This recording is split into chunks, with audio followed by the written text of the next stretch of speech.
Now we are getting into the hardcore of quantitative methods of research, statistics. Don't get alarmed. We'll make it accessible, make it simple. What I have understood, I am going to explain to you. In this 7th lecture, we are going to talk about descriptive statistics. The first question is, what is statistics and why statistics? What is statistics? It's simply a summary of quantitative data. Statistics deals with summary of quantitative data at one level, and it can also do some calculations to find out how serious are these summaries. What can we learn from these summaries? Whether what we know of the sample could be true of the population. So that is statistics. Now, what are the advantages of statistics? As I said in the first lecture, quantitative methods have an advantage that they are objective. When we reduce reality to numbers, numbers become universal. So no more sort of personal opinions or personal feelings would enter into numbers. That's the advantage. Of course, you can debate the quality of numbers, you can debate whether reality is, reality lends itself for reducing everything to numbers. Now, there are two types of statistics. Broadly speaking, there are two types of statistics: descriptive statistics and inferential statistics. Very briefly, what is descriptive statistics? Descriptive statistics presents summaries of what we know to be the data from the sample. So if I had 150 participants in my study, the descriptive statistics presents summaries of these 150 participants. What have they said and what are the dynamics of that? Whereas inferential statistics asks a basic question. Can we generalize what we know of the sample for the entire population? Remember, sample was a set of units that we selected from the population. Now, inferential statistics would find out what we know was by chance. Did it happen by chance or by luck? Or it can be taken seriously. We will talk about inferential statistics from the next lecture, but in this lecture, we are focusing on descriptive statistics. When we talk about descriptive statistics, we can talk about three major things. Central tendency. We need to find the midpoint between our data. When we talk about descriptive statistics, we are talking about generally three important concepts. The first is central tendency. The second, standard deviation. And third, distribution. Let us talk about these three things one by one. Central tendency. What is central tendency? When we lay our data across participants in a graph, what is the midpoint?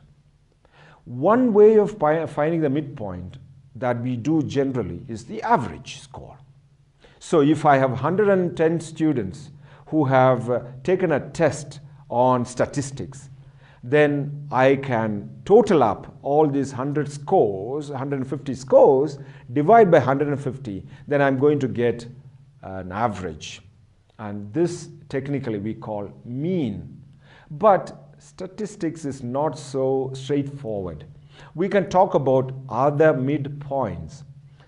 Let us look at the slide and we will realize that I have a series of numbers that is simply a list of the age of the members of my family. I think there are 15 numbers. Now, what is the mean? Mean is the total of all these numbers divided by 15, the number, total number. So we add up all the individual numbers divided by the the total number of items that are there. And so in this case, I get a mean score of 22. Now, I said there are other midpoints. The second midpoint that we can talk about in descriptive statistics is the actual midpoint, the 50th percentile, we say. Now, what does it mean? Once again, if we look at the screen, we have the same numbers of the age of my family members. And if we put those numbers in order, let us say in an ascending order, from 3 to 56, then there are 15 numbers. Our middle number, the actual middle number, will be the 8th number. 7 this side, 7 this side. 7 on the left, 7 on the right. And so the 8th number would be now called the median. Why median? Because this number divides this sequence of numbers into two parts. It stands in the middle. Just as you have a median or a meridian in the, on the road that divides a dual carriageway, you have a midpoint in these numbers. And in this case, it happens to be 23. Now, there is a third way of talking about a midpoint. We call it a mode. Once again, what is a mode? Mode is the most frequently occurring number. So if we arrange the number again in certain order, you will see that number 23 is the most repeated number in this sequence. It occurs most often. And so the mode is what we call, in this score, 23. Now, the interesting thing about this data is that the average, the mean, median, and mode are more or less close by. The median is 23, mode is 23, and the mean is 22 in this case, which means the average can be taken seriously because the average, the mean, is close to the mode and the median. And this is how we judge the distribution of the numbers. Now, this takes us to the second important concept in our descriptive statistics: standard deviation. What is the meaning of standard deviation? In an ideally normally distributed number sequence, what does it mean? Let us say I have 150 students with the scores on statistics. If I put them on a graph, when a distribution is normal, I would have the majority of my class in the middle. So if we look at the graph, then we will see that we have, as we go to the extremes of the score, there will be fewer people. The majority of them would be in the middle. And the interesting thing is, as the number of population, number of sample increases, it will get this what we call a bell curve, and that is distribution. A normal distribution has a perfect bell curve. Simply, the majority of the sample lies in the middle. And because the majority of the population lies in the middle, then the midpoint can be taken seriously. Suppose if this was not a perfect distribution, then we say this distribution is skewed. So it can be skewed to the right, then we say it is negatively skewed. If it is skewed to the left, as you can see in the graph, then we say it is positively skewed. So when it is skewed, when the distribution is skewed, what does it say? You cannot take the mean score seriously because the population or the scores of your sample are not equally distributed. That you shouldn't judge very seriously the outcome from this sort of a data. So we will come back to this distribution. So now what is standard deviation? When we put our data on the normal, say on a graph, A normally distributed population will have what we say standard deviation of 1. What does that mean? That 90% of the participants will lie between 1 unit expansion from the center. Only 10% will lie on the extremes, 5% on the right side and 5% on the left. And as the midpoints come very close together, we can also take this finding seriously. The standard deviation will become smaller and smaller. In simple words, standard deviation is how your data is spread from the center. The more the data is spread from the center, it is less likely that the midpoint can be taken seriously, because the midpoint is not representative of the sample. Because the sample is spread out from the center, the standard deviation now goes up. And if the standard deviation is very high, then you cannot take the mean scores seriously. That is the point. And therefore, whenever we report the mean scores or the average in descriptive statistics, we also report the standard deviation. It is on the basis of the level of standard deviation that we can really take the average seriously. And this is a function of standard deviation.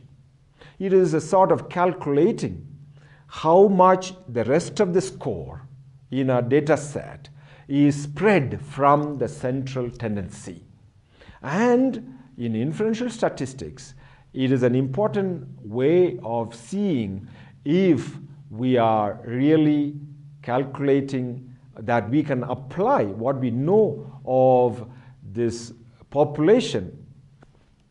Now, in inferential statistics, standard deviation becomes useful to generalize what we know of the sample to the population, because the more there is level of standard deviation, the more possibility for error in our sample data. Now, one last point about outliers. Outliers. Before we calculate really our data, after checking for reliability of our measures, especially if you're going to compare two mean scores from two groups, we usually do a sort of a process called checking for normal distribution or normality check. Now, that is carried out in SPSS, as you can see in your screen, by going to Analyze, Descriptive Statistics, Explore. And in the Explore section, you go to Statistics, you tick Outliers, you can ask for plots like histogram, and normality plots with tests. Now, what does this normality check do? It sees whether how much does your sample data resemble a normal bell curve. And if you're going to compare two groups on their mean score, we must assume, or we must check if these two groups are normally distributed. If one group has too much of standard deviation, then it will be like you're comparing apples to roses. You're not comparing two groups of the same type of data. So we check for normality. And sometimes when we check for normality, there are certain units that are not lying together with the rest of the population or rest of the sample. If you look at the graph, you see a particular group of participants lying apart from the rest of the group. Now we call them outliers. Outliers meaning they are lying outside the general population or general sample in this case. So what do outliers do? They skew up our finding. They pull the central tendency towards themselves. So sometimes we might have to eliminate the outliers. and you would be transparent about it. You would explain what you're exactly doing and why you did it. So you will notice that as we eliminate the outliers, particularly in a large sample, you have one group of outliers. Then if you eliminate the outliers, you will see that your distribution is becoming close to normal. And how to interpret the test for normality. If the Kolmogorov-Smirnov test is significant, then the distribution is not normal, and which means you may not compare this group data with another group that is normally distributed.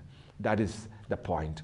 So, descriptive statistics. Yes, descriptive statistics is about summarizing our finding in terms of frequency, in terms of percentages, but it goes one step further. When we report mean scores, we need to also take into consideration the standard deviation so as to really weigh up the quality of our mean scores, how seriously we can take our mean scores.